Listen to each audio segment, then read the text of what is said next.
welcome to the Jazz Drummers Blueprint Podcast, episode 4 already. I'm Andy. And I'm Tim. And yesterday, it was actually yesterday, but last episode, yeah, for us, last episode, we were talking about going to school for music. So today we thought we'd talk about, okay, what happens when you get done with school? And maybe you didn't go to school for music, but just, what do you do when you get out of school? You want to be a player first and foremost. What are the steps that you take? What's the first things that you do? Maybe you've started those steps. Now what, right? Yeah, now what? Now what do you do? What are you doing? Yeah. All right. Yeah. I mean, that's great. So, obviously people's paths are going to be very different no matter what you do. Right. So it doesn't matter who you are. There's some people that get out of school and are already professional musicians. And that, I had friends that were already touring with, jazz legends when they were still in college, getting their undergrad. Right. So there's those guys. And then there's the people like the rest of us that, need to keep working and honing our craft to be able to get out there and do what we're doing. So I think that's kind of what the focus is, right? We're going to aim on just how you can make a living as a musician post school, or even maybe you don't make a living as a musician post school and keep your sights on the goal, right, of playing music. So, yeah, I mean, you and I, we have different paths. I can just talk to my personal path really quick. I graduated. Well, let me just back up. When I was in college, I was already working on cruise ships and playing gigs, and I was touring with. I was actually touring with a rock band called Spiraling. With the keyboard player was named Tom Brislin, who at the time was Meatloaf's keyboard player. Then he became the keyboard player for Yes, and currently he is the keyboard player for Kansas. So, yeah, Tom's the real deal, and we're still buddies, and it's nice to talk to him. So, when I was briefly in his band, it was called Spiraling, and the drummer before me was Ari Honig, then it was me, and then it was Paul Wells, and Paul was in the band until it disbanded at some point, probably in the mid-2000s. So that was kind of my trajectory. I started playing gigs and was touring with them and did some cruise ship stuff. And I was living on the East Coast, and this was just right after college, during college and right after college. And unfortunately, I graduated officially. Now, I officially graduated college. Now, it should have been a little bit before that, but I did take some time off to go and play and do some things. But I officially graduated in August of 2001.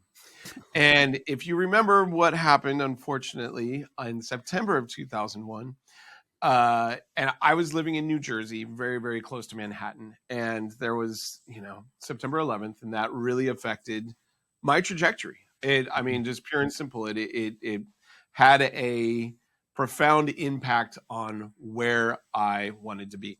So being originally natively from California, having this horrific, tragic event happen outside my window, I decided to move back to California. And so I moved back to California by October of 2001. And when I got to California, I was like, well, I'm in a small little town. There is absolutely no way I'm going to make a living as a musician. So I put a mindset. My mindset was not a very good mindset. And that mindset was that there's just no way, I'm not even going to try. So what I did was I got a job. I used my degree. I had this degree. I said, okay, well, I'm going to get a job that requires a bachelor's degree. And so I did get a job that did that. I'm not going to tell you what it was because it was a terrible job, but I did it. And the very first day that I walked out of my apartment into this job, my cell phone rang. It was one of the big bricks, I think, and you had the thing, right? So it was 2001. My cell phone rang, and it was the cruise ships. And the cruise ship called me and said, hey, we want you to go out. Can you go out next Friday and do a contract? And I said, hey, no, I don't think so. And I purposely, on that day, closed that door. Like, I could not have happened any better. It was the day that I walked out the door on my way to the very first day of working we'll call it a real job, right? Where you don't play music for a living, which is only the first time, like maybe the second time in my life that I really did that. So I went out and the phone rang on the way there, and I said no, and I closed that door. I did the job for about a week, and then one of my friends called me and said, "Hey, I'm leaving for a tour. Will you take my student load?" And I was like, I can't. I got this job now. And his student load would have paid, he would have been gone for 6 months or something. And that would have given me enough time to make enough money teaching that I didn't have to do this regular job. But I said, no, I got to do this.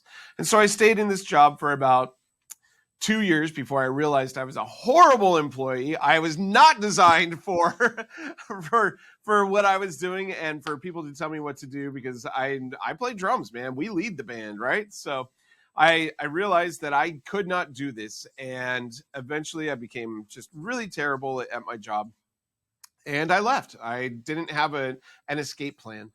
And so I left, and I didn't have a whole lot of money saved. And within a month, I started going to Guitar Center, and I learned some things at this job. I learned some marketing skills. And when I went to Guitar Center, I'd bring my business cards with me, and I would talk to the people behind the desks, because at that time, Guitar Center did not offer lessons. And so I would talk to the people, and I would, play a little bit. That was kind of the secret, like let them know that you can actually play. And actually, at the time, I did the drum off. Nobody knows this, but I did the drum off, and it was probably the year after Eric Moore won, and I just won the store and or won my night the first night. And then I did the second night. And the whole reason that I did that was to let them know that I was a quality musician, right? And so the second night, the store finals, I came in, and it was a tie between me and this other guy. And I just played a brush solo because I was like, I have no intention of moving on. I played like T for two on the brushes and whistled, and he played this like on the crazy Guitar Center solos. And of course he won. So, and that's it. That's all I wanted. I just wanted them to know that I could do this. And it worked. It worked incredibly, because what happened after that is I was recommended. And so this was within a month, they started recommending me for people that wanted lessons for their kids and all that stuff. So I started getting calls for lessons. And then one day I got this call from a guy who said, I found your card at Guitar Center, and I liked it the most. So I wanted to call you and meet you. I'm leaving town, and I want to give you all my students if we're a good fit. And so I went over and met him, and he was this guy that I'd never met before. He was a really amazing guy. He was an ex-studio musician in LA, and we hit it off right away. And he gave me all of his students. And within a month, I had a workable income. I was able to start teaching. And then a few days after that, there's a store in a neighboring town that gave me a call. I've been calling them a lot while I was working in this other job. And I called them because I knew I was on my way out. I was like, hey, do you need a teacher? Do you need a teacher? And always it was no. All of a sudden, I'm jobless. They called me up and said, hey, we need a teacher. And so I went out there and I started teaching at this other place. And within a couple of days of me teaching there, the other teacher was like, good, they got somebody, and he quit, and I took on his students. So within a month, I had right around 45 students. And so with those 45 students, I was able to start making a pretty decent living. I started making more than I was making at my real job. And in that case, after that, I started going to the jam sessions, and I said, hey, it's time to let people know that I'm in town. And so my mind shift changed. It's changed from, I'll never be able to do this, to, hey, music's got my back. That was the moment where I realized music has my back. And because I put in music, I put in time. I've been there since I was 6 years old. I've been doing this. I've been going to camps. I've been doing all these things. And then all of a sudden, when I was down, music got me, and it lifted me up, which I'll never forget. It's always been that way for me. And I'm very lucky like that, I think. So with this thing, I started going to the jam sessions in town. Jam sessions just started, and I started playing with some people that make him reconnecting with some people. And then I started playing with the best musicians in town. And after that, I started, more well-known people started moving here. I got to play with Jeff Clayton. And then anytime somebody well-known would come by, I would usually get to play with them.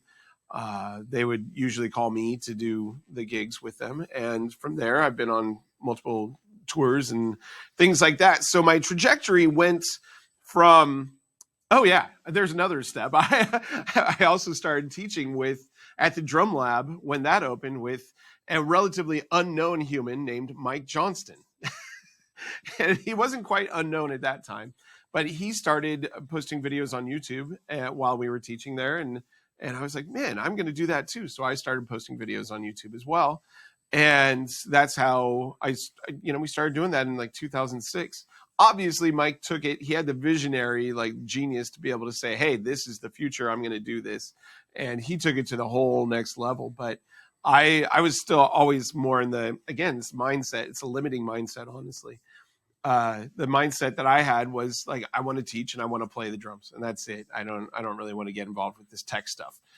Here we are. So anyway, but he did get involved with the tech stuff, and I started dabbling in it, but never quite got to the level that he did. But that's okay, because I was playing and teaching and making a decent living for myself. And after that, I then started turning to the internet. And to be frank, what I do is I teach on the Jazz Drummers Blueprint, which is I would say my main source of income now, which is a really great way of doing it. We get to hold live lessons and talk about music all the time and learn about tunes, and everybody participates. And I've learned a lot from the students in it, and it's been really great. Andy started out as a student in it. And we're making friends and making connections. And so beyond just playing and teaching, doing this online course has been a lot of fun and very rewarding for me. So I'll stop talking. That was my journey from almost the beginning, from college to now, and it's been quite the journey, and I really enjoy it. Now, Andy, I know you had a completely different path. Well, a little bit different. First, though, so many questions. Ah. Your cruise ship stuff. You were playing jazz, right? That was a jazz gig. Well, so the very first, the cruise ship story is a fun one. Maybe we can save that for another podcast. But so initially I started playing in the show bands. And after I started playing in the show bands, I saw an opportunity because they had jazz trios. I worked for Carnival Cruise Lines, and they had jazz trios on one or two ships. And the opportunity that I saw was that I could just lead my own band. And so I had a trio from William Patterson, and we put an audition tape together that was whatever, and a promo package, sent it off to Carnival, and they said, hey, would you want to do a 6-month contract starting on this date? And it worked out. And everybody that I had in college all my friends were, the other two friends were ready to go, and we did it. And so every time after that, I did the show band first, and then I started doing the jazz trio after that. And so every cruise after I started doing the jazz trio, I never went back to the show band. So yeah, well, and that stuff still happens. So that's to the point of what we're talking about. That's an avenue that maybe somebody could investigate if they were the kind of person who would do well in that situation. It's not for everybody. I mean, no. I've heard stories. I've not had that experience, but it sounds interesting. The most important question is, though, is there video of the drum off? Oh, no. No, there is absolutely zero video of that.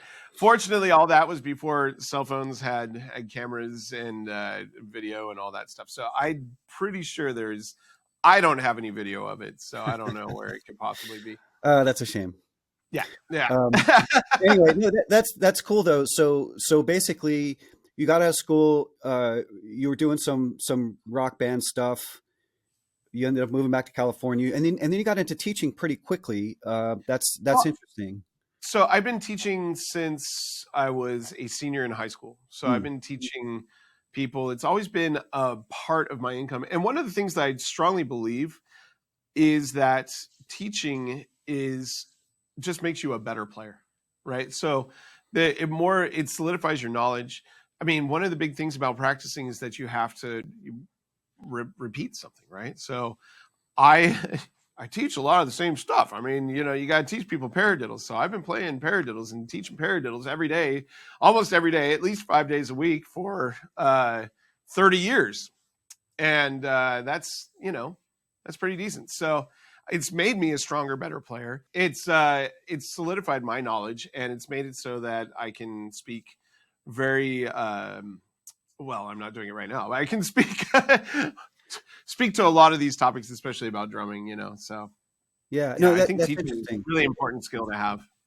Yeah, and I think that okay, so there's another avenue for income when you get out of school, because even though uh, a couple things we didn't talk about yesterday was like, okay, you go to school, you get a degree. Does it matter if it's a music degree? And I think for the wide world, I don't think it matters as much as you think, to get an outside of music job or even most music jobs. Right. Just the fact that you have a degree proves to people that it's like, hey, you went to school, you committed to something, you followed through, you did a bunch of work, and you got a piece of paper. Honestly, I Every, think having a music degree, trying to break into a job that is not a music job, makes it a little bit harder.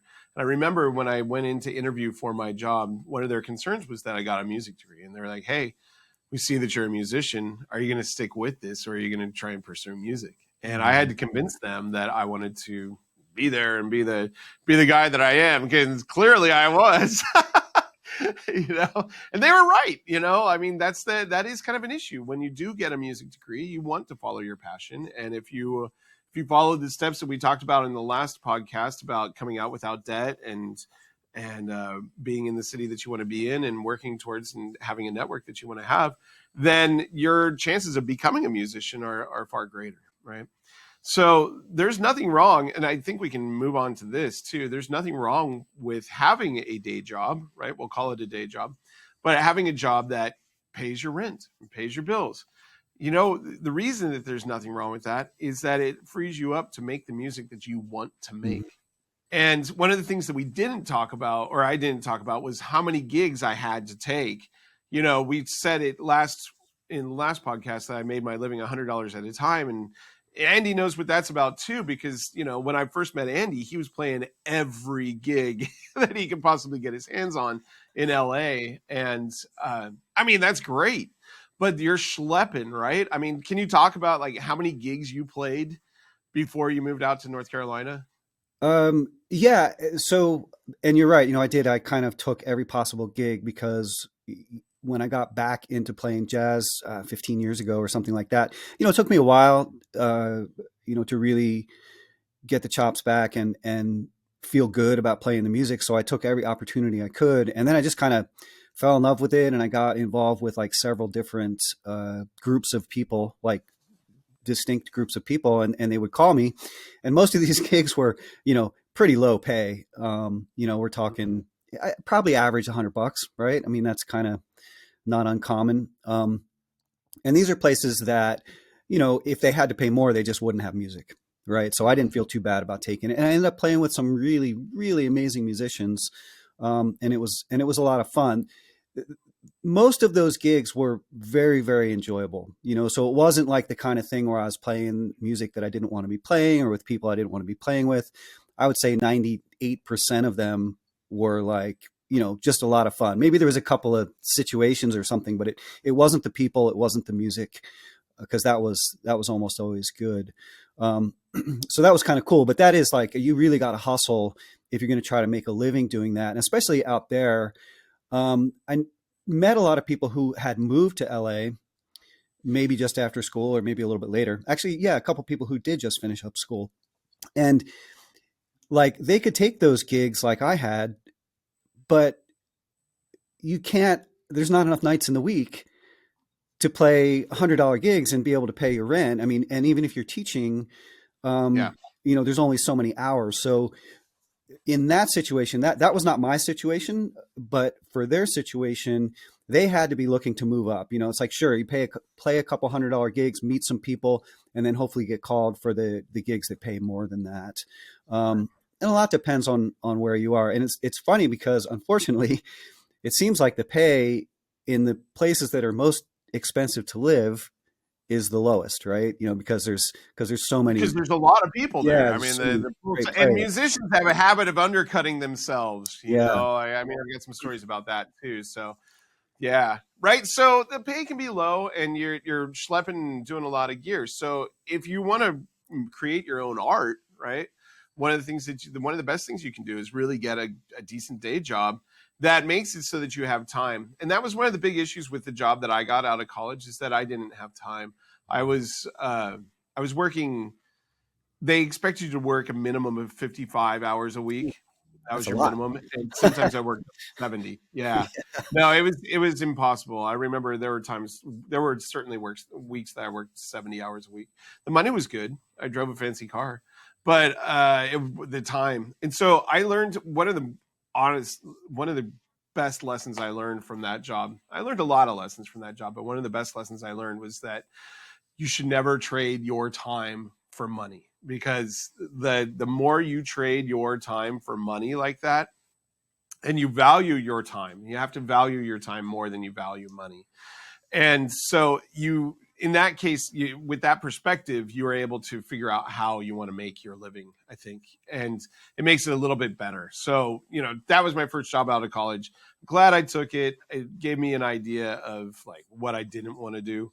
And so my time for money became like, hey, if I'd rather go and play this $100 gig, instead of making, doing and teach a few students per day, rather than play this or work this terrible job that I was working. Right. And so that's why I, in that moment, was able to say, hey, I don't care how much the gig pays, as long as it's like $100. I had a minimum, but I didn't care how much the gig paid. I would take it and I would be there. I didn't care who I was with, and I would just keep doing those gigs. A lot of those gigs were just not art. They were just background gigs at various places. Like I remember we used to play a lot of open houses and things like that. We were just going around playing crazy gigs at weird corporate events and doing all sorts of stuff like that, which is less than fulfilling. But hey, sometimes you got some really great appetizers. So that was it. So I think, having a day job, if you really want to play the high level music and only play high level music, then you have to have a job that affords you enough time that you can still practice every day. And that when you do get out into your gig world, that you can play and at least have your weekends free to be able to meet with your bands and meet with the people that you want to meet with and play and continue your music journey.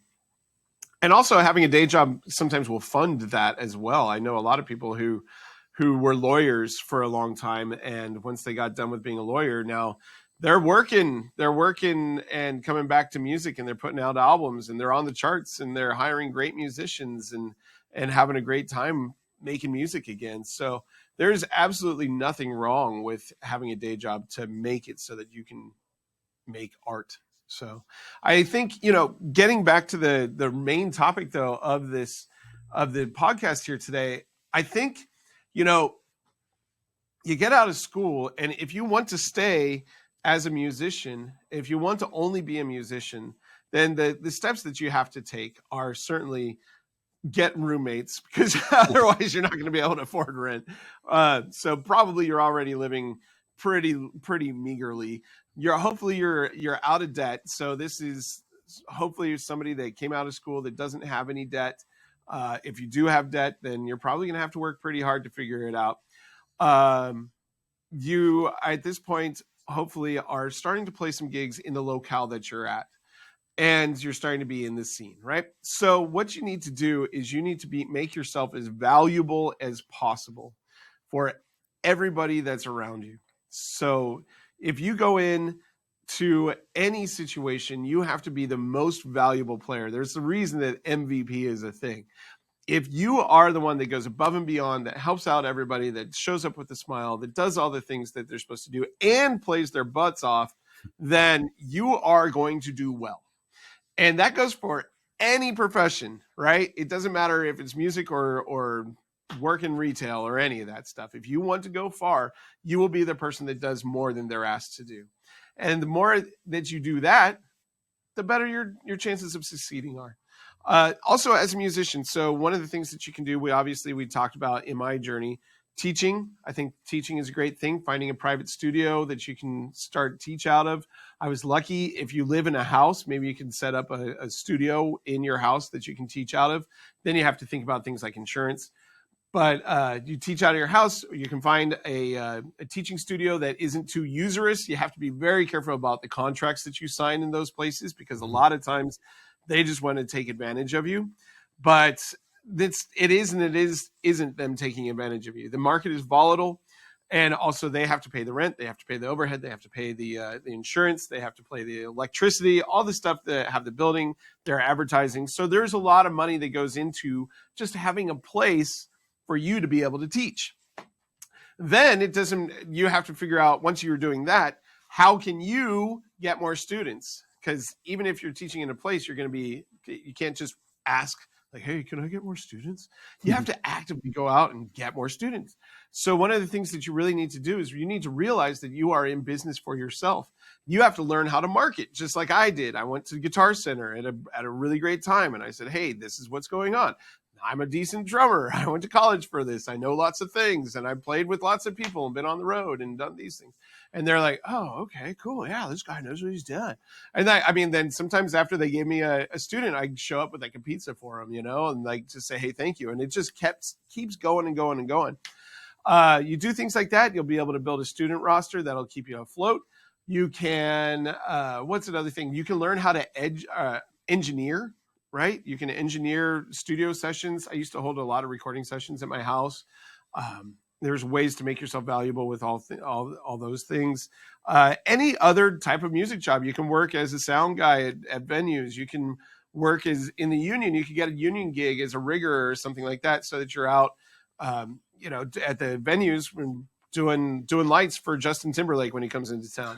There's lots of ways that you can have a gig in music and support yourself and have a great way to make music at the same time. So, yeah, I don't know. Yeah, can you think of anything else, Andy? There's more. Well, so I'll give you kind of a real quick rundown of what I did, which is maybe a little different than what you did. I went to school, and my parents were convinced that there was no way I was going to be able to get out of school and be able to pay rent through working in the music business, in any way, shape, or form. So most people think that. Yeah, and it was terrible. Yeah, I mean, it was my journey to try to prove them wrong with that. So even before I graduated, I was kind of casting for different kinds of jobs. I ended up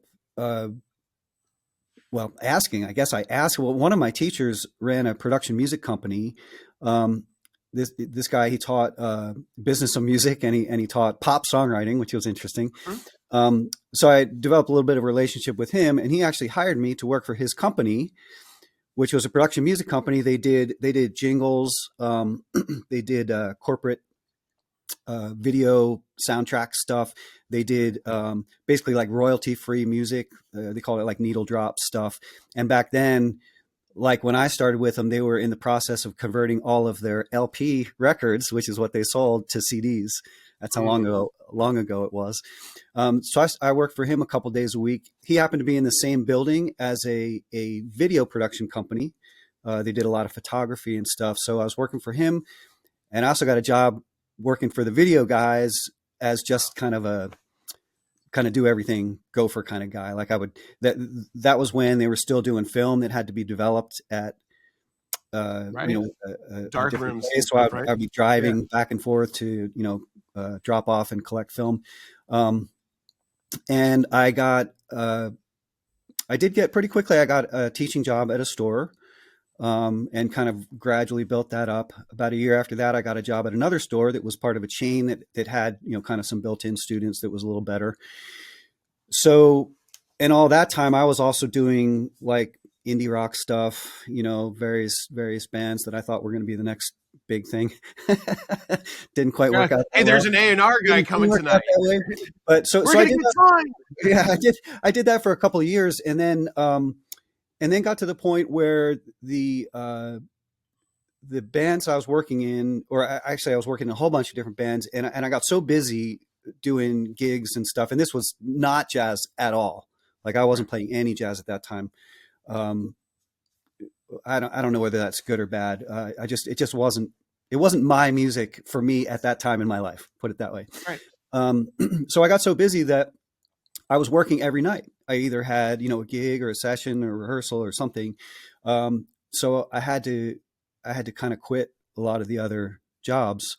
And then like the actual music income picked up. I was doing, some of the stuff was cover band stuff that paid fairly well. A lot of original band stuff that paid not quite as well, but all told, I was making enough. I was making enough to pay the rent, so I could stop the other jobs. Um, and then it kind of flipped on its head. I got in a band that was pretty popular. We signed a management contract, and the management contract said they were going to take whatever percent of all of my music income, whether it was from that act or anything. Ooh, And so the ooh, bottom line was they didn't want me doing anything that wasn't involved with the one band I was in or one of their bands that was also under that management. And it was a big management company. It was a big deal for us at the time. This was before you could do a lot of stuff by yourself. Like it right. was really difficult to make your own record. It was really difficult to you could book your own shows locally, but if you were going to try to do a little tour or something, it was very, very difficult back then, much harder than it is now, with internet and different ways to do that. Um, Yeah. so I got in a situation where, of course, this band that I was in wasn't making much money, but I had to get rid of everything else. So that's when I got back into non-music jobs. So Now, I so did, like about that contract again. So like people always think, oh, we got signed and we're making like we're gonna make money. We got this bonus. We got all this stuff. So you signed a management deal, yeah. and what did your manager promise you for you to be have to give up that percentage of your income? Yeah, so they were going to develop the act, right? They were gonna book us shows locally. Eventually, the idea was to, make a record. They helped us put together showcases in New York, so we did a Okay. handful of those, which was pretty cool. Um, Did they get when you signed that? Did they give you no, any idea of the income that you could potentially make? uh, nah, not really, not really. That is, I wonder if there's still contracts like that because I've been in bands that were in management deals like the band Spiraling. We had a management deal with the same managers as They Might Be Giants and OK Go and Violent Femmes, and so we got to play with those bands on the road here and there. Uh, but there was never any mention of like, hey, everything you do outside of this band is going to be our money too. That is. Yeah, Woo! I don't know if I was to go back, if I would do that or I bet you I could don't. have negotiated that a little Yeah, differently. maybe, And maybe. then, I mean, like you would have to, I would, now we're getting into contract stuff, but like that is so interesting and fascinating to me.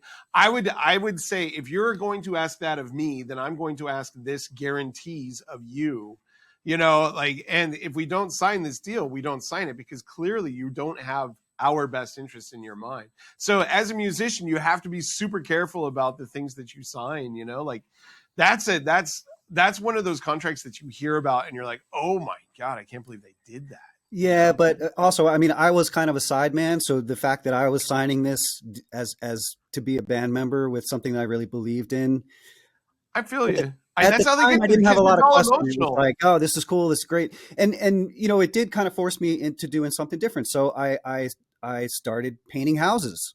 So I'm painting Right. houses during the day. I'm going to rehearsals and playing gigs at night.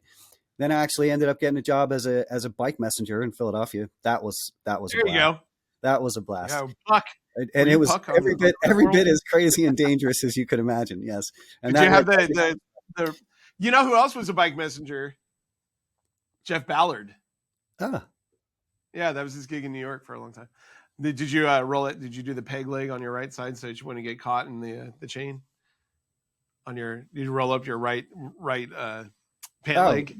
yeah. I pretty much always wore shorts, so Oh, okay. um, so even in winter sometimes. Yeah, right. That's another subject. Um, but yeah. So anyway, so I did that, and actually ended up falling in love with cycling and got into racing. That made my whole life go in a whole different direction. Um, but at the time it was cool because I was out on the roads during the day doing a crazy job that I really enjoyed, and then playing music like pretty much every night. Yeah. So that was cool. And I did actually, the messaging job actually paid pretty well. If you worked hard, like if you really hustled, Right. you could make decent money, and I did. You make yourself valuable, right? Yeah, yeah, exactly. So that was kind of how I got through that section. So part of it was, oh, and I forgot to mention too, I also did get jobs at various recording studios, because at the time, there was still the big recording studios. Everybody was recording to 2-inch 24 track tape.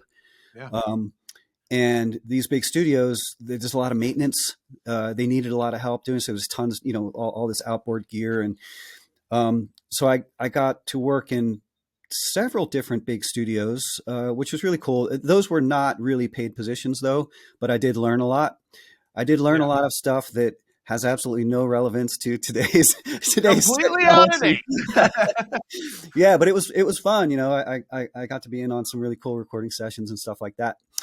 So that could have been a different path with more income. Actually, Um, thinking about it, those that because a lot of bands still like to record to 2-inch when you can find it.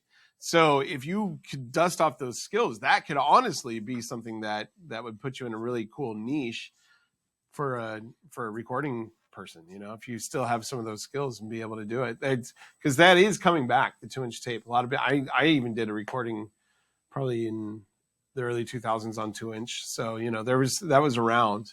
Yeah. I yeah, I don't mean, I know. think the analog stuff it'll be around for certain things. People like the sound of it. Yeah. Um, but yeah, it was really interesting back at that time, because that was right kind of at the cusp of when things were starting to go digital. Like we would, we do Yeah. all that stuff, and then they'd end up mastering to digital. Even with the jingles and stuff, that stuff would end up getting mastered to, believe it or not, like Betamax. We had Yeah. it. Yeah, ADAP, yeah, right? Yeah. yeah. Well, even before the ADAP format came out, we use these Betamax, right? Right. Like VHS but smaller. VHS. Yeah. Remember Yeah. that? We actually had those machines, and that's what we would do all the mastering to. So and I did have some really cool experiences doing that too, because with the jingle stuff, I got to program drums for some of the production music stuff. We didn't have a Nice. place to record drums, so we were doing, mostly, computer sequence type stuff, and programming drums. So that was fun, and I did get to produce some jingle type stuff, like by myself. I remember one particular instance. I actually We had to do a saxophone overdub for a newspaper jingle. It was a 30 or 60-second spot, and my boss was busy with some other projects, and everything was on deadline. We had like 24 hours to get this done. So he said, "Okay, you're going into Sigma Sound, and we're going to record the sax overdub. Find the guy, use the guys we usually use, or not." So I went down the list, and it had to be like uh, a kind of a rock and roll, kind of growly sax sound All is right. what we were Yeah. Yeah. going for, kind of high energy rock and roll kind of thing. And all the guys that we usually use, who I knew could come in and do that like in one take, were busy. They couldn't do it. Oh. So I'm going down the list. I'm looking at the list, and uh,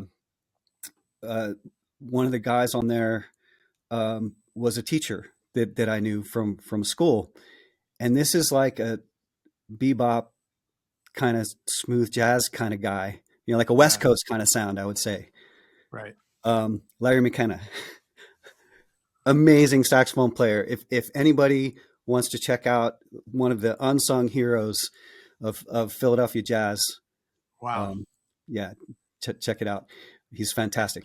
So anyway, he was like the only guy that was available that day, and I'm like, oh geez, I wonder if he's going to be able to get the sound that we're looking for. So I'm in, and this guy, he's a master musician, right? And the nicest guy in the world, nicest Right. guy, best musician you could think of. But this is not his sound. This is not his kind of music. I Right. had to make him do the damn thing like 15 times. I was so embarrassed, but I knew what my boss wanted.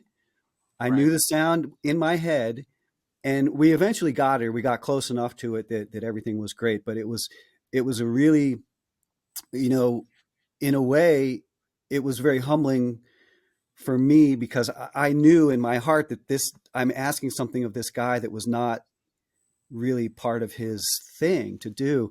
So that was an interesting day. Um, and the funny thing is, I think I worked like maybe 30 hours straight on this project because I had to get it all done. I had to get it mixed, I had to get it mastered, and I had to have it delivered like in like 24-hour period or something. And Wow. I think I got paid like $100. Oh my gosh. Yeah. Wow. But what an experience! What an experience! I'll Yeah. remember that forever. I mean that okay, so same thing, right? With the players.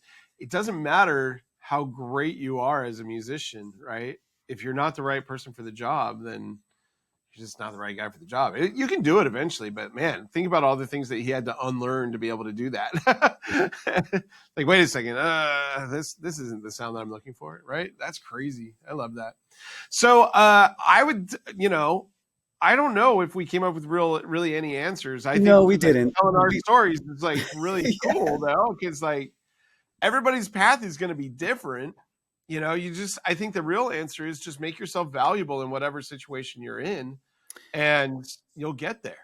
The two things that we didn't talk about yet is I know there's a certain amount of players who all they want to do is play. Like they would never ever consider getting a day job. They don't care what the music is. They want to make money playing drums or whatever instrument they play. And they have no problem doing the cover band thing, doing the function band thing, the wedding band thing. And that, if you're that kind of player and that's what you just want to play, that is a decent kind of direction to go if you need to make money to pay the rent, right? You got to If, be careful too, in that sort of situation, and you become a jack of all trades and a master of none, right? So, if that's what you really want to do, if you want to go around and play in all those different situations, and then wonder why you're not getting hired by the best musicians in town, that's maybe why, honestly, because you still have to hone. And I feel like if you want to be in the best things, you have to choose. You can't just do everything. I wish I could just do everything, but I can't play. I'm not going out and taking funk gigs anymore. I'm not taking any rock gigs. I pretty much just specialize in jazz at this point, and it's because that's what I do best. And so well, why would I want to be in a situation that I'm not the best? here's a good question for you though, and I don't know we have an answer for this, or I don't, but um, again, going back. Let me rephrase what I just said, because I say that I'm the best. I'm not the best at jazz. That's what I do best. Okay, so I just wanted to make sure that was clarified. Okay. So when you like you just got out, we're going back to our kind of hypothetical situation here. Somebody they just got out of school, they want to be a full-time musician. Is it and I've heard this lots of times, and I guess I kind of agree with it, is say yes to everything, right? Like when Yeah. you're first kind of getting on the scene, maybe you have some experience, but maybe not too much. Maybe you haven't had that much experience in different types of genres or playing different types of genres. Do you think it's okay for that person to just take all kinds of gigs, to take Yeah. to take some rock gigs, take some funk gigs, take some reggae gigs, whatever, just to Yes. do it? So when you get out of college, you can't afford to say no. You have not lived enough, done enough, played enough, earned enough to say no. When you are at a point where you are comfortable with where you are as a musician, as a person, as a teacher, then a very powerful word comes into play, and that is no. No. All right. So, no is the most powerful word that you can have as a musician because it gives you your power back, right? When you are able to finally say no to gigs, then you're saying that you go back to that whole time versus money sort of thing. And this is probably a topic for another podcast too. I was thinking about it earlier. What is your criteria for saying yes to a gig? And if how do you say yes? And then on top of that, how do you hire people for gigs? So anyway, getting back into it, like being able to say no, I think is an earned right, and it's a very powerful word. Once you do say no, you're starting to establish boundaries. And I think that's the thing about anytime you're playing with people and doing things. Like when you're fresh out of school, you got to say yes. You got to play those reggae gigs. You got to do those things. You know, you're not going to be the best. You haven't earned the best yet. And so you start to see what you like, what you don't like. You got to go and play in the bands. And sometimes maybe, you know what? Just like with Andy, you play that reggae gig and you're like, shoot, I thought jazz was my thing, but I love reggae, you know, and you end up saying no to jazz gigs because you're like, man, I just want to go on tour with this reggae band. So, you know, like whatever you want to do, you'll find your path by saying yes a lot when you're young in your career. And as you progress in your career, you get to start to say no a little bit more. And like now I pretty much say no to most $100 gigs. I don't really do a lot of that stuff. I say no. I shouldn't tell everybody what I say no to because I like the opportunity. I like being given the opportunity to say no. But, you know, I do say no to a lot of things at this point. And because my time, especially my time with my family, is very valuable to me.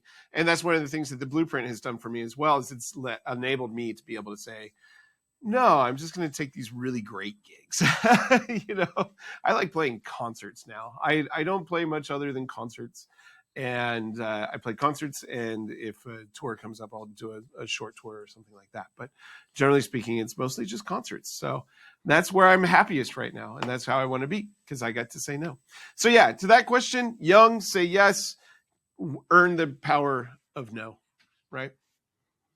Yeah, I guess a good question would be, you know, what's the litmus test for like when you get to a point when you can say no? Is it money, or is it like that you've done enough gigs that you start to know that, oh, that guy's calling me for a gig with this description, I know that's not going to be fun. Right. You know? Well, I think, you know, that's going to be different for everyone as well. But for me in particular, it's, you know, that this gets into why I take a gig, right? So I take a gig for one of three reasons. First reason is, will it be fun? Is it close? And how much does it pay? And if all three of those match up and it pays enough, it hits my pay threshold, and it's close, I don't care who it's with. If two other three are met, if all three are met, it's a dream gig, right?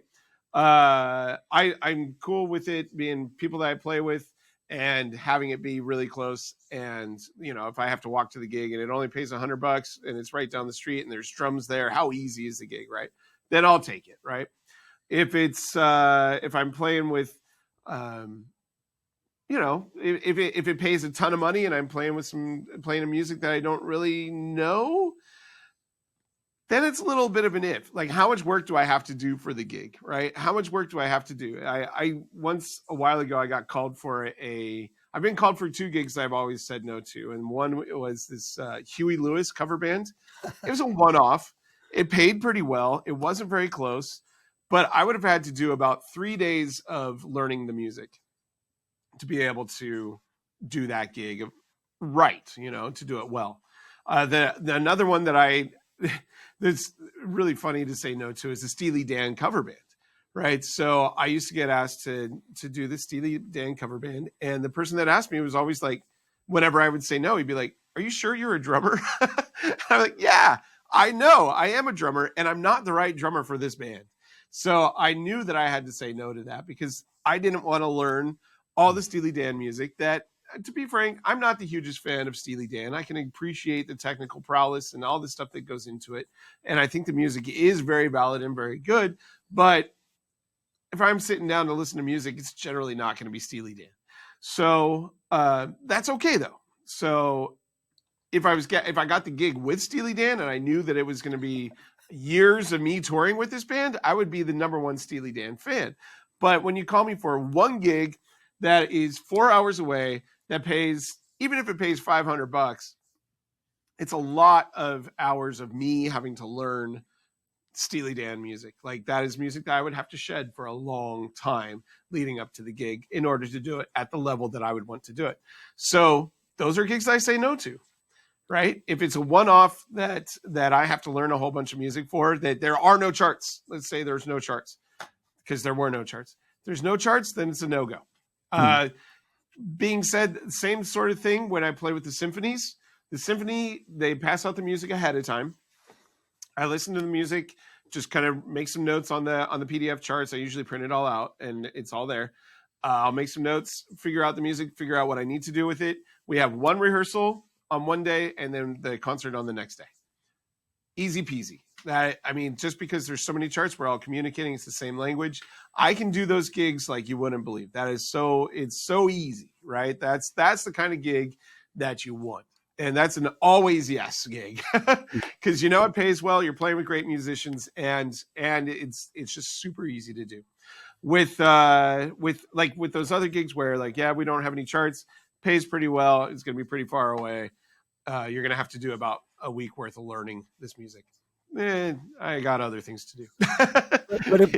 but if you're a young musician, say in your 20s, just out of school or even before, and you get the opportunity to do a gig like that, I mean, I would say that's the kind of perfect, shedding. You get to learn this music, and it's like, it's not, you have to learn this music. It's like, you get to learn it because maybe you didn't know it that well before. I just gave you my salty middle-aged drummer perspective on things, and you gave the correct answer, which is yes. When you're young and you need to do this, the reason I don't do this is because I've learned through doing these gigs that it's not how I want to operate as a musician. Right? I don't want to sit down and have to write out a book of charts for a gig and this is where I know that there's a regular drummer. Right. So you're just being called to sub. So this is why I don't like it. Is like, you're getting called to sub. You get this one gig, but they have their original drummer. So you never know. It might be a year before you get called back for the next gig. And so you do all this work and then you have to shelf it. And then you get a gig rather than all the gigs. If I was learning this, for instance, and that's where I made the distinction between, if I got the Steely Dan gig, I would certainly practice it and learn it and say, hey, this is cool, because I know that night after night after night after night, I would be playing that gig, right? So I should say that my whole story was where the caveat of I'm subbing for this band rather than I am now the new drummer for this band. Does that make sense? Yeah. Yeah. Yeah. And I think that, like you said earlier, I think you earn the right to have that approach rather than, being a young musician. You probably do want to take every opportunity. I have a good example, even maybe about 10 years ago, 8 years ago, something like that. I got asked to sub for a theater group for a weekend because the regular drummer, who was also, partly producer of this play, he put enough confidence in me that I could do it. And it was kind of interesting. Not really jazz at all. There might have been some kind of trad jazz, couple things. There was some country stuff, a lot of 2-beat kind of stuff. But it was, it had a book and it was the reading. I wouldn't call it difficult, but it was definitely a reading gig. Right. And I had to do, a decent amount of prep for it to do a decent job with it. And it was only for 3 shows that I played. Yeah. It was Friday, Saturday, Sunday, and that was it. And then he was coming back. Maybe he'd have to go away again and I get to do it again before the show ended. I didn't. Right. So, I did a ton of work for this one weekend's worth of stuff, but man, I felt like it was really rewarding. I enjoyed the preparation. It was a challenge. It was stuff that was kind of outside the box for me. And I think I did a pretty good job with it. Everybody seemed happy. So stuff like that. I mean, even, once you are kind of set in your ways, I think every once in a while, if you have the time and there's not a financial burden on you, right, to do kind of something that is maybe outside the box, because maybe you find you have fun with it or something. That's okay too. Absolutely. And, anytime you do something like that, anytime you're moving and anytime you're uncomfortable, you're growing. Right. So I think that's Andy, you're the Mr. Positivity on this side. I'm I'm jaded old musician now, and Andy's like, well, I like doing these things. Maybe. Well, remember now. So I didn't really complete my story, and I don't want to spend a lot of time with it, but I did go away from music entirely for 15 years, where I did not play at all, and somewhat of a regret. So even though I've been back into it for 15 years or something, I still feel new-ish rather than had I been doing it, the entire time. So yeah, and everybody's different. You're going to have a different mindset depending on where you're at and the kind of things you want to do. I mean, we kind of just scratched the surface of this Oh man, because we there's could so talk many about different approaches. I mean, I guess the bottom line is uh, you can still make you can still make a living playing music. right. I think that that's still the case. It's hard. You have to hustle.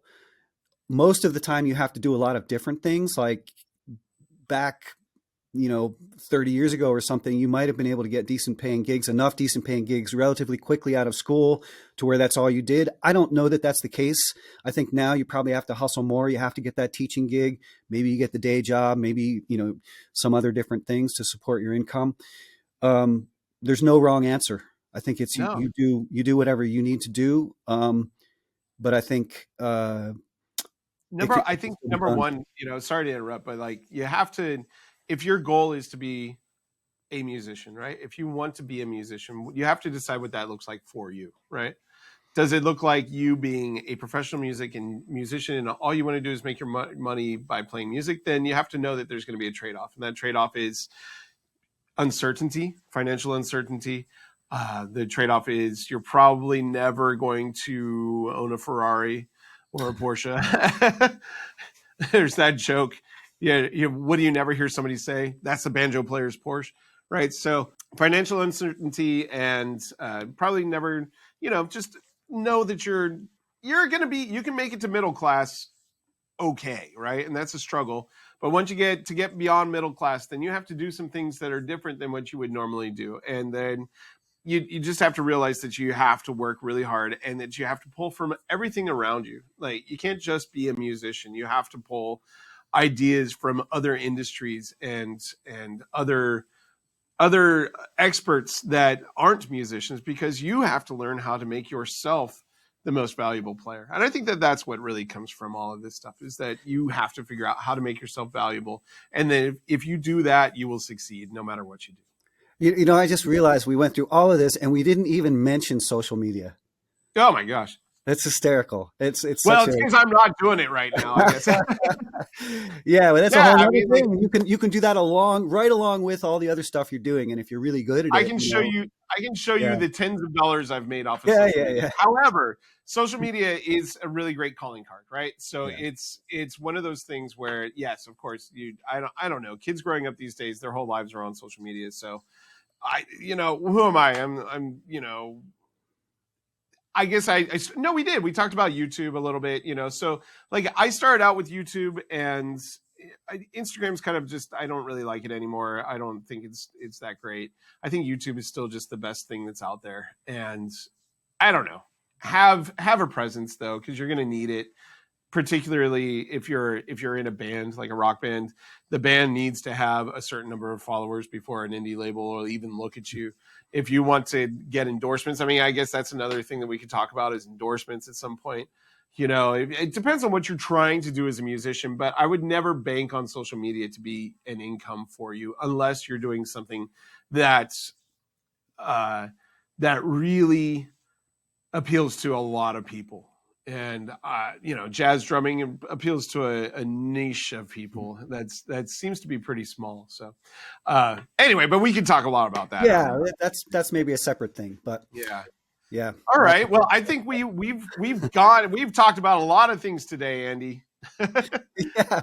I didn't think this was going to be that long, but it's just you start to realize it's like there's just so many different things to pull from, and It's fun talking about it too, because yeah, like really it comes down to our own personal stories, and however you want to keep music a part of your life while pursuing life, liberty, and the pursuit of justice, right? And freedom, and how do you do that? And so that's just how we've done it, and hopefully you'll find your own path in the future, right? yep, So no wrong answers. that's right. All right, Andy. Well, it's been a pleasure. I look forward to seeing you on the next one.